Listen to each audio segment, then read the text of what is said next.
Okay, guys. Well, let's take a moment to talk about first appointment closes. Now, I know a lot of you come from a variety of sales backgrounds, and some of you don't have any sales background at all. And there is this perception that if you push for a first appointment close, that you're being pushy, that you're being pushy. And it doesn't have to be. It doesn't have to be. Obviously, it can be. If you're a pushy person, it can come across as pushy, but it doesn't have to be. And here's why it is so important when we are talking to a client that if at all possible, we get them to make a decision on the first appointment.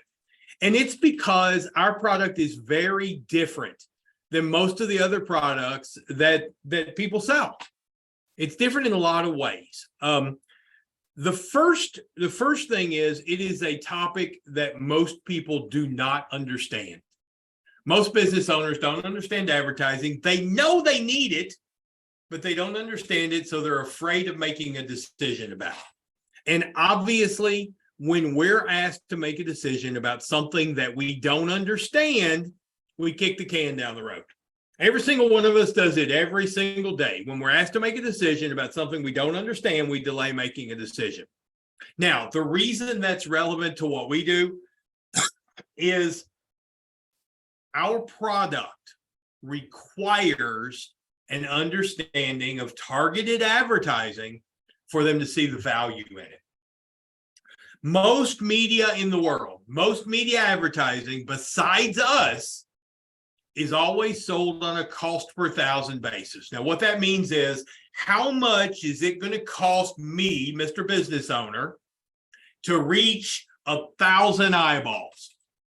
That's what they focus on. That's what radio does, what TV does, what newspaper does, what the internet does, what traditional magazines do, is they always focus on how many people they reach. And the general rule of thumb is, I want to be able to reach the most people for every dollar I spend. More's better, more's better, more's better. If I can reach 20,000 people at the same cost as I can reach 5,000 people, the 20,000's better.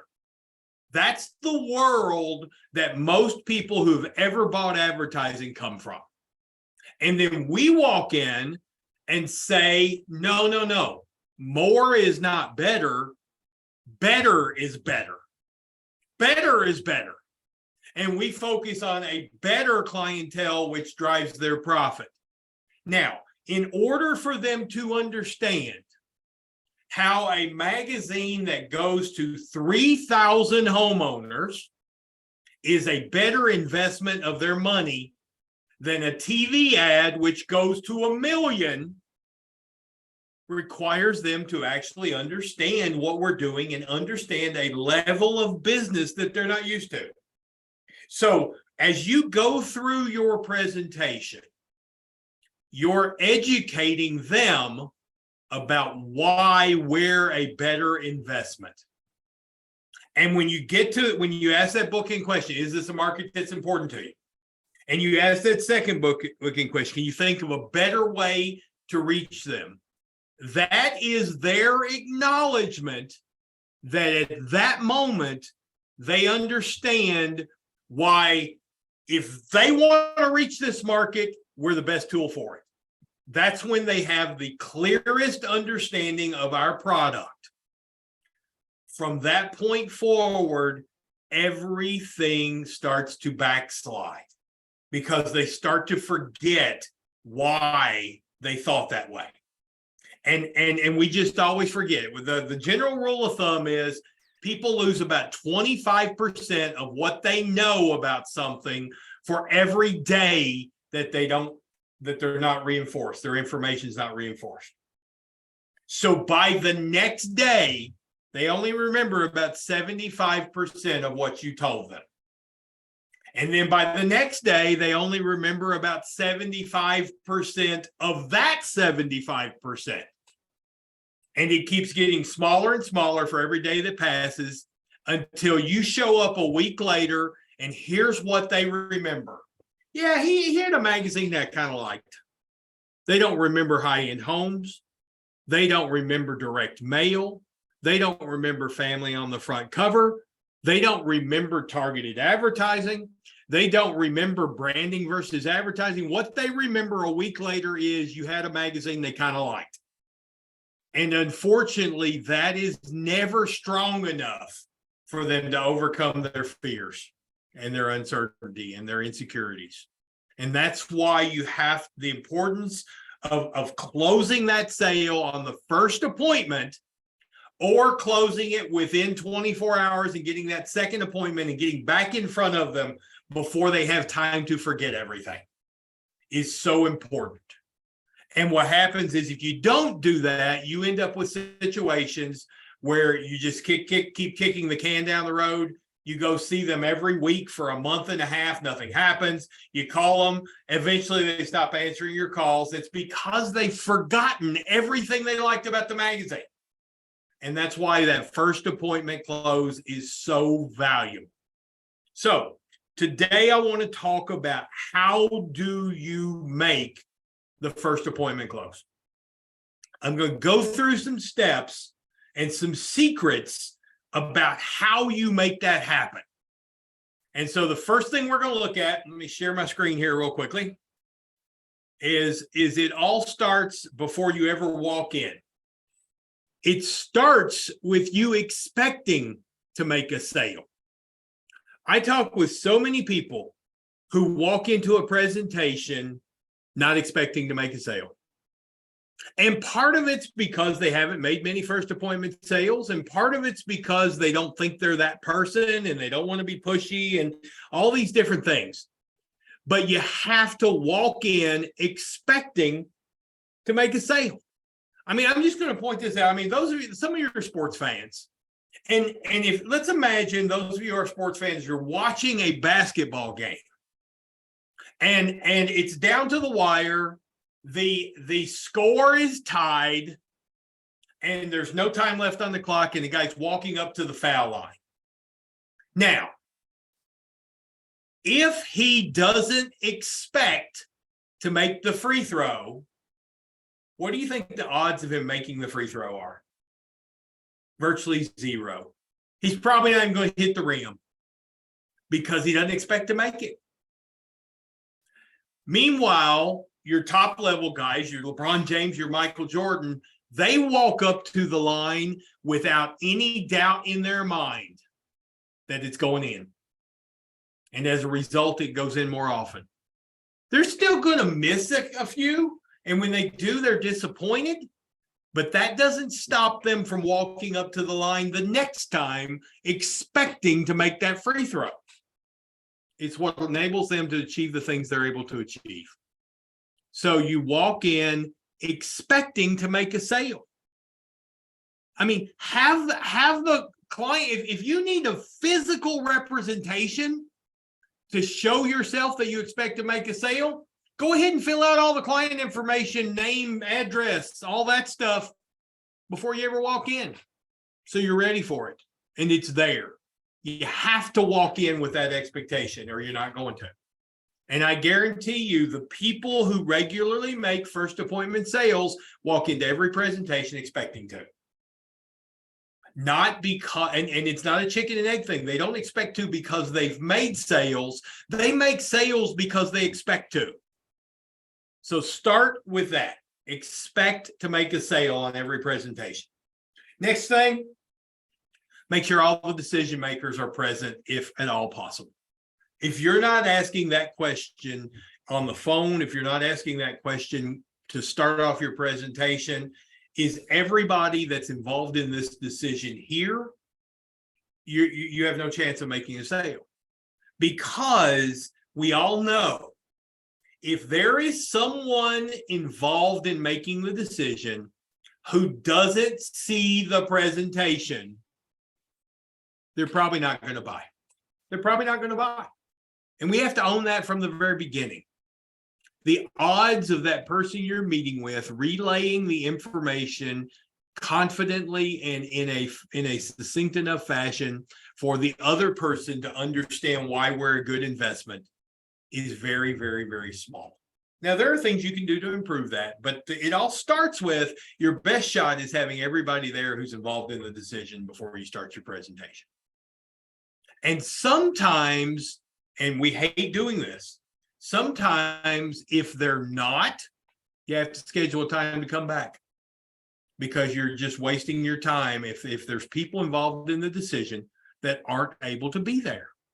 Now, are there times when you have to do a presentation for the business manager or you're not going to get to the doctor? Absolutely.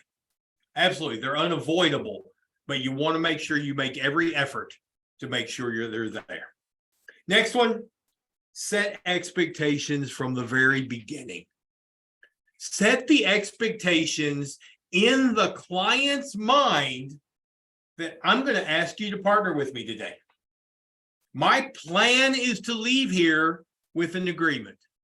And how do you do that? The best way to do that, or the most comfortable way to do that I have found, maybe different for each of you, but the most comfortable way of doing it is when you're starting your presentation, say, hey, I appreciate you taking time to meet with me. I know we're both, very busy. I tell you what I'm going to do. I'm just going to map it out. First thing I'm going to do is tell you a little bit about our magazine and our company. Show you some of the things that we're doing that make us the best tool for helping businesses like yours grow. I'm going to show you a little video from our former CEO and founder that goes into details about how we can help your business. I'm going to take you on a tour of one of our magazines and show you the little things that we do to help your business grow. And then at the end, I'm going to ask you to come on board as a partner with me. Lay that groundwork at the beginning. So now they know that you expect to have an agreement, a yes or no by the end. Establish those parameters at the very beginning so that nobody's surprised when you ask them to sign at the end. Lay those groundwork. Next up, focus your presentation on their business. Some of you were on the workshop I did last week on the presentation and closing. And that is such an essential part of the presentation. Throughout the presentation, you've got to connect the dots for them. It's not enough to say we go to high-end homeowners because they've never thought about how important that is. You got to follow that up with the reason we go to these high-end homeowners is because research shows that that's where your profit comes from. And we're all about growing your profit.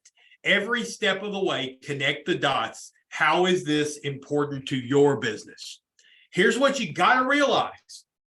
These business owners could care less about your magazine. What they care about is whether or not your magazine can help their business grow. And you never forget that. So many presentations I hear are all about my magazine, my magazine, my magazine, my magazine, my magazine, my magazine. Nobody likes to hear anybody talk about themselves all the time. What they like to hear is how that affects them. Talk about their business. Always focus your presentation.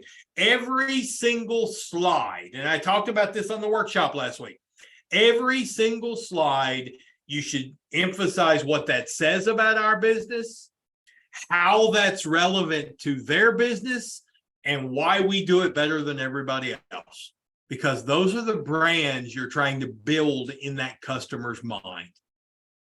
Here's how we help your business, and here's why we're better than everybody else. Because you want to build that up so when you get to the end and you ask for the sale, what they most remember about your presentation is you can help my business and you do it better than everybody else. That needs to be first and foremost. Next, ask the bookend questions. Ask the bookend questions. Ask the bookend questions. What are the bookend questions? Is this market important to you? Not is this market most important to you? Is this the most important market do you have? Everything. Is this market important to you? Because here's the thing. If this market is important to them, we reach every home in that market. In most cases, no one else does. Now, there are a few of you that might have some magazines similar to ours in the area, but for most of you, there is no one else that reaches every home in that market that they just told you is important to you. So that's why that first bookend question is so important. Is this market important to you? The second bookend question, can you think of a better way to reach this market? That question is designed to end your presentation, because if you get them to acknowledge that they can't think of a better way to reach this market, then what are they really telling you? What they're really telling you is, I acknowledge that it would be good for my business to be in your magazine. That's what those two questions do. They force them to acknowledge that I realize as a business owner that I need to be in your magazine, because I can't think of a better way to reach a market that's important to me. And that's so crucial for them to acknowledge that publicly by answering those two bookend questions. Now, I know the second bookend question, some of you are uncomfortable asking that. And you're uncomfortable for a lot of reasons, but a lot of it has to do with just your own fears and your own doubts. Because some of you have a hard time believing that you would be the representative for the best tool. Some of you have a hard time believing that. And because you struggle with that internally, surely there's somebody out there that's more qualified to help this business than I am. You struggle asking that second question. So I'm gonna share how I ask it, because I used to feel kind of uncomfortable with it as well. And so the way I ask it is, I just simply say, I'm on that last slide where it says at the bottom, can you think of a more important or a better way to reach this market?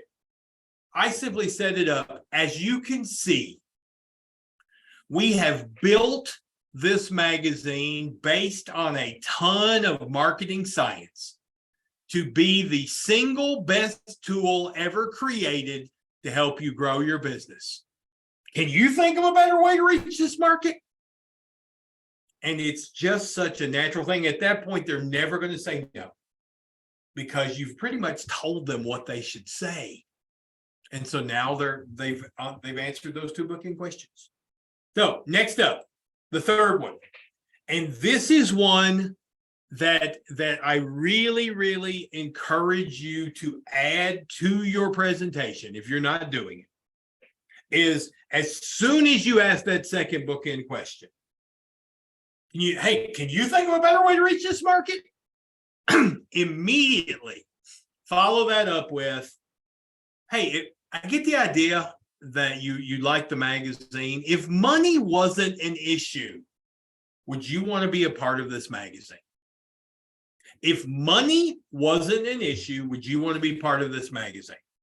Now, this question is essential to getting a first appointment closed, because 99% of the time, what stops you from getting a first appointment closed is they're not comfortable with the first offering. They're not comfortable with the first offering you put on the table. And what this question here does is, A, it eliminates all other objections besides money, and B, it gives you a tool so that you can introduce the money conversation. What you have to understand, basic human nature, no one likes to talk about their finances unless it's to bitch about how poor they are. We really enjoy bitching about how poor we are, but in most part, most people don't like to talk about their finances. And they certainly don't like to divulge the finances of their business with a total stranger. And what we do, the biggest mistake we make, is we hand over the reins of when do we get to have the money conversation. We turn control of that over to the customer. so that they get to decide when we have the money conversation. And here's the way that plays out. They come back and they say, hey, I'm going to need to think about it, which most of the time means that's a little higher than I expected, and I'm embarrassed to say that. So hopefully by Monday, I'm going to convince myself that price is okay, or come up with a good way of telling you it's not. And they never do. And so you say, okay, I'll call you back on Monday. And when you call back on Monday, one of three things happens. First thing that's going to happen is they're going to ghost you, because if they answer the phone, they've got to have a conversation they don't want to have. The second thing that's going to happen is they're going to make up a total BS reason for not being in the magazine, because if they don't, they've got to have a conversation that they don't want to have. Or the third thing is they answer and have a conversation that they don't want to have. That third one's never going to happen. You've given the power to talk about money over to someone who would just as soon never talk about money. And that's why this question here allows you to keep that power. And I'll show you how you get that here in just a second. If money wasn't an issue, would you want to be a part of the magazine? Okay. Then you go through your pricing, your ad size, and everything. And you present those three choices. It always needs to be three. And if you look at the way we present our three options, it is always a Goldilocks situation. Now, what do I mean by that? When you show your three options, you've got the first option, which is the 12-month no discount, is always the highest priced option. That's always the highest price of the three options they see.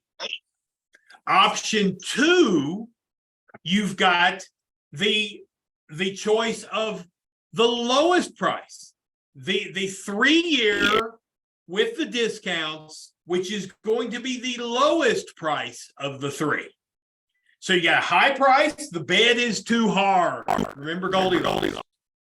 You've got a second price where the bed is too soft. If people buy the cheapest of the options, they feel like they're not getting a good value, because everybody knows when you buy cheap, you get cheap. And then you bring out the third option, which is always right in the middle.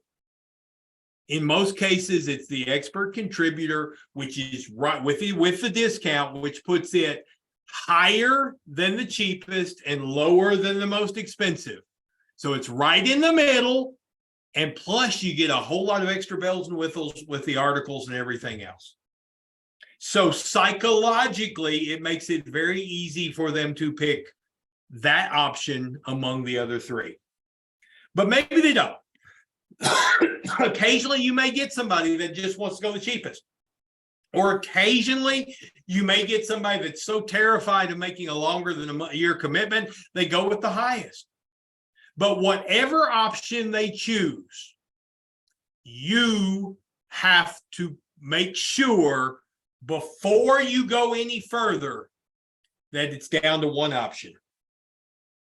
What locks people up? What locks people up all the time is they're being asked to make a bunch of decisions at once. And your presentation is designed so they never do that. So you give them those three options. You ask the question, if you were going to pick one of these three, notice how that distance is. I'm not telling you to decide, but if you were going to pick one of these three, which one would be best for your business? Not which one do you like? Which one would be best for your business? Because if you're talking best for your business, it's going to be that combination that lets me be the only plumbing expert in the magazine. And so they're going to pick the third option. But even if they don't, you have to make sure that everything is settled on one option and one option only before you go any further. If you get to the point where you're ready to ask for the sale and you still have a 12 or 36 on the table and you still have a quarter or a third on the table, or you still have expert or no expert on the table, they will not buy. That's why they need more time to think about it, because you're asking them to make more than one decision. Asking for the sale always must be a yes or no question. Are you ready to be my plumber today? Period. That needs to be the close. Now, what happens if you've got that customer? And we've all had them. We've all had them where, man, I can't decide. I want to be the expert. Oh, yeah, I'm going to be your expert. I am absolutely going to be your expert. I don't want anybody else to be that expert plumber. I just can't decide if I want the third page or the half page. Every single person on here who's been around this business very long has had that client who tells you they're going to be your expert, but they can't make up their mind on the size, who's not your expert, who never signed, and you don't know why, because they told you they were going to be the expert. The reason they didn't sign is they got so hung up on ad size and so afraid of picking the wrong size that they simply decided never to make up their mind. And they never became your expert. It happens all the time because you gave them too many choices. You have to narrow it down to one and only one option. So you're in that situation. Well, yeah, I'm going to be your expert. Oh, yeah, by gosh, I can't wait to write these articles. I'm going to write one article about this, one article about this, one article about this, one article about this. But I tell you what, I can't decide if I want the third page or the half page.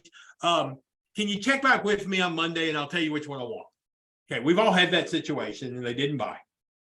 What you have to do right then is you got to nip that in the bud. You got to say, hey, what that really tells me is you like the half page, but you really like the price of the third page better. You're just not comfortable with the price of that half page. So let's take it off the table for now. If you're not entirely comfortable with the price of that half page, then that's not what we need to do. Let's just focus on the third page. You're comfortable with that price. And I'll tell you what I'll do. If we can go ahead and sign this today, I'll give you that half page for that third page price the first month. And you decide whether you like it enough to pay extra or not. And if you do, we'll come back and change it.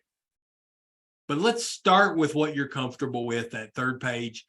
And we can always go to that half page after you've seen the magazine, you've seen your business grow, and you're ready to expand a little bit. We can go bigger then. But for now, let's just go with the third page. So what'd I do? I took all their options off the table except the one. Now they've got a yes or no answer to do. That is essential, not only to making first appointment sales, but just to making sales in general. Because the more decisions you're asking them to make at once, the less likely they are to make any decisions at all. And so really keep that in mind. And then finally, ask for the sale.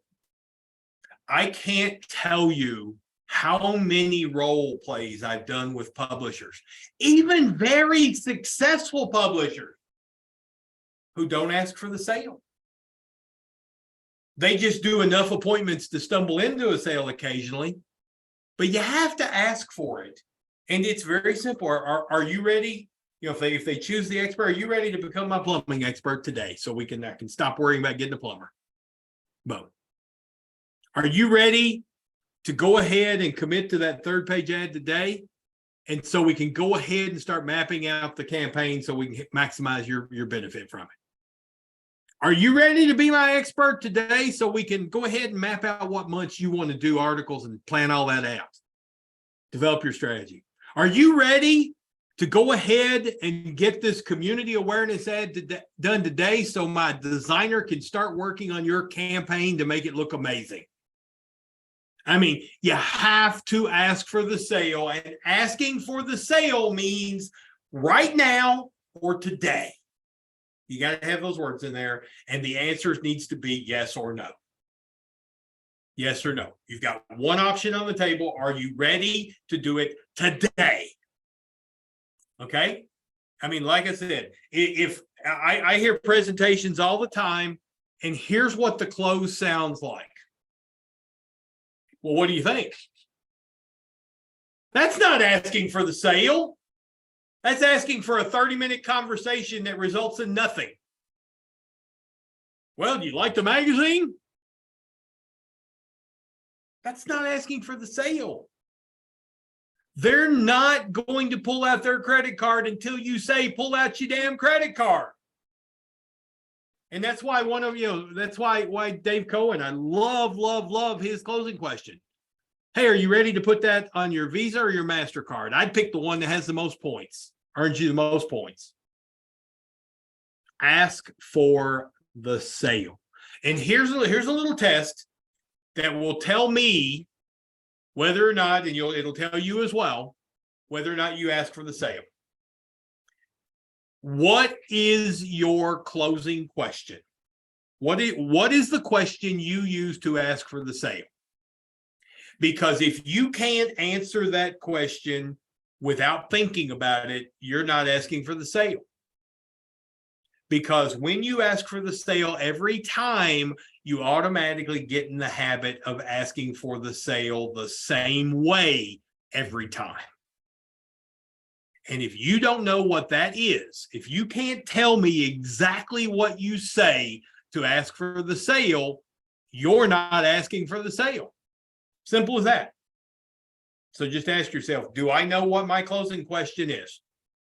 And if you don't know what your closing question is, you don't have one and you're not asking for the sale. Simple as that.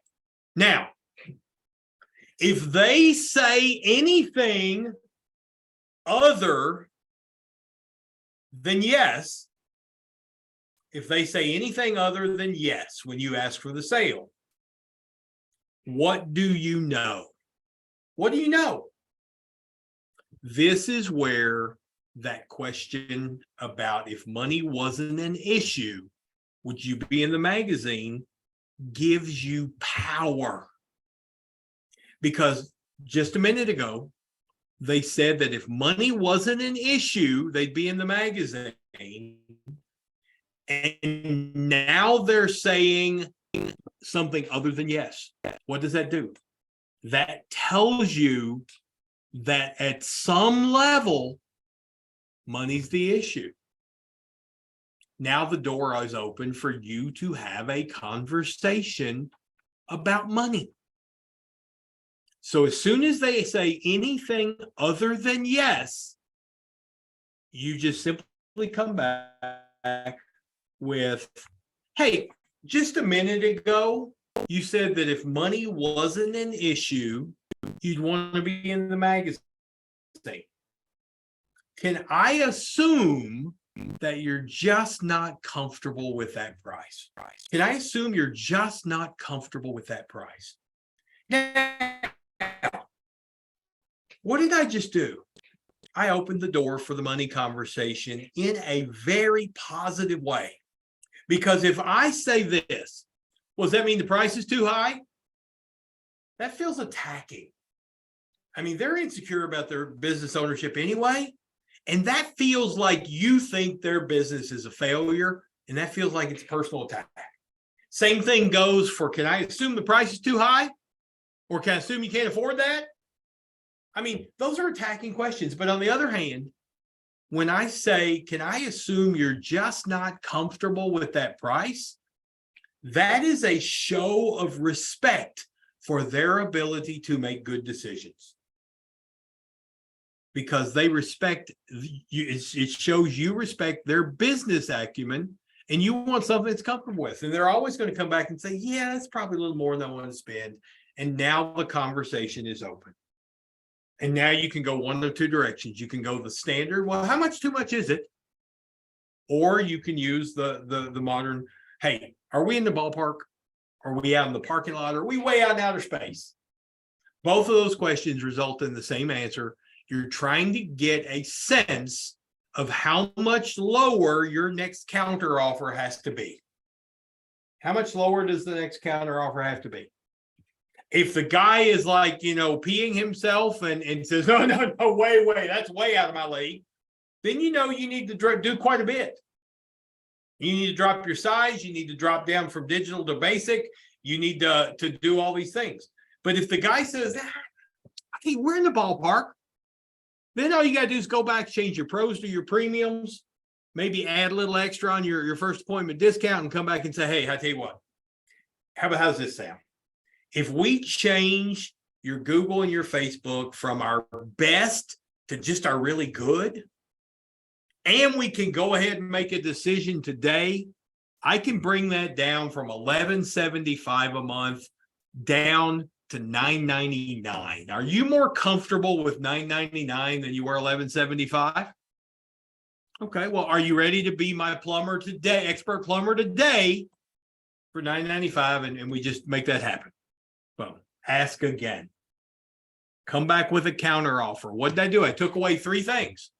I took away some of his exposure on Google. I took away some of his exposure on Facebook, and I took away his ability to delay making a decision by adding a first appointment discount into there as well.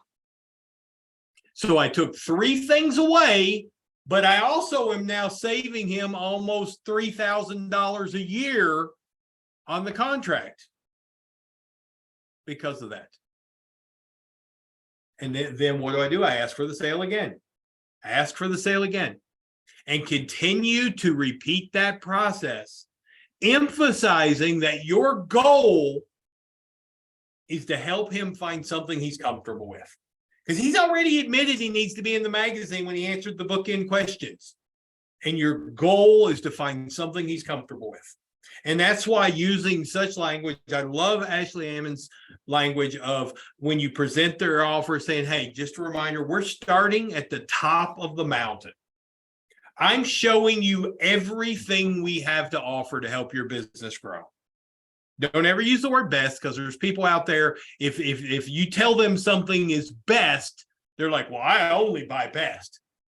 And then they won't buy because they can't swing that price. So always say, I'm going to show you everything we have to offer. And then if that's more than you're comfortable with, you and I will find a place where you are comfortable. Or as Ashley says, I'm going to start at the top of the mountain.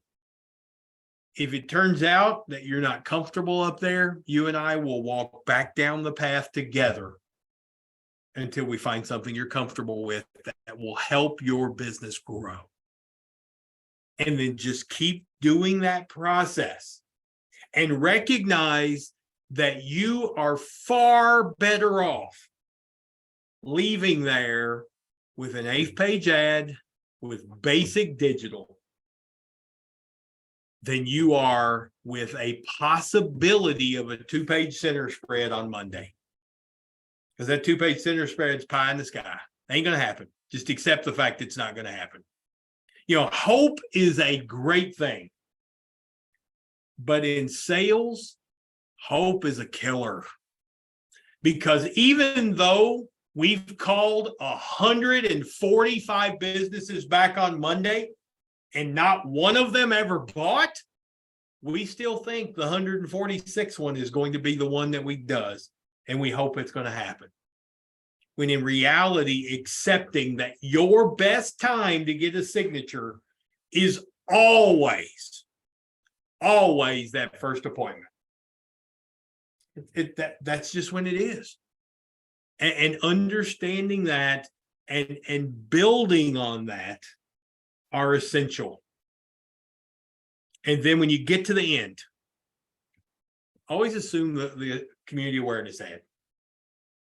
Now, one of the things that I like to do when I'm going through the tour is when I come to an 8th-page ad, when I'm going through Mayberry, I always make a big deal about it. And here's what I say. I say, you know, I want you to pay attention to this really small ad. We call this our community awareness ad. And what's cool about this is it doesn't cost much of anything, but it guarantees that everybody that lives in the neighborhoods that you said are important to you knows you exist. It makes them aware of your existence. If we don't do anything else today, We need to make sure that you leave here with one of these so that everybody knows you exist. And then when I get to the end and I've worked my way back down, and I've done the quarter page without the expert, with down to the basic digital, then I simply come back and I say, okay, well, I tell you what, then we're just going to do the community awareness ad. We'll get that taken care of. Do you want to put that on your Visa or MasterCard? And you come back and you show the price of that, and you start writing the contract. You start writing the contract because they have acknowledged they want to be in the magazine. At that point, they'll tell you to stop, and it's okay if they tell you to stop. But you've done everything you can to help that business at that point, because that's what it's all about. You've got the best tool for helping their business grow. You've shown it to them. They have acknowledged through the bookend questions and that extra question about if money wasn't an issue. They know they want to be in the magazine. You just have to create the environment where they're comfortable doing so. And that's what all of this is about, because your best chance is right then. The moment you walk out the door, they start forgetting. They start forgetting. I guarantee you half of the people you call back on Monday have already forgotten that we mail to high-end homes. They just remember a magazine with family on the front cover. And probably by 2 days later, they don't even remember the family on the front cover. They just remember you had a magazine. And that's why those sales very, very seldom pan out.